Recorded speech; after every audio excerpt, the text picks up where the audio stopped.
Sa ng pag-attend sa kanang mga video okay. Okay. Kanang mga ano sa muna kanang mga video okay mga ano.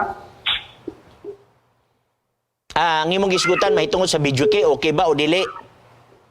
Okay. Ang video kay igsoon labi na anang places nga questionably dili okay. Kay sa places nga questionably igsoon, usually ang uban diha na inom. Okay? Na ay mga palahubog diha. Ang uban na ay mga dili nga mga tarong diha.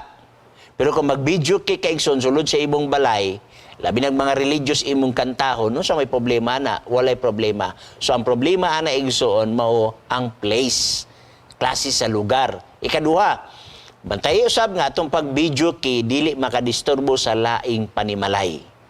Okay? Kay makaguba na siya og relasyon. Okay? Number 3, igsoon, ang pag-video kay ibutang lang sa saktong panahon nga diin ga-relax ka. Ayaw ipuli sa imong trabaho. Ma-ineffective o ma-inefficient ka sa imong trabaho. Okay? So, kung atong tagaan na siyang bersikulo, ang unang Korinto Kapitulo 10, bersikulo 31, adunay prinsipyo nga gihatag dinhi sa balaang kasulatan nga nag-ingon. Akong basahon, 10:31, ingon siya, busa kung magkaon ka mo, o magainom o magabuhat sa bisan unsa. Kanang word nga bisan unsa na apila ng karaoke diya.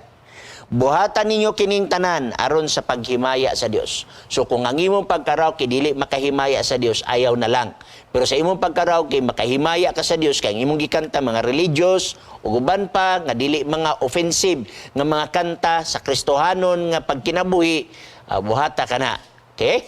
So, bueno, Igsoon, salamat sa imong pangutana.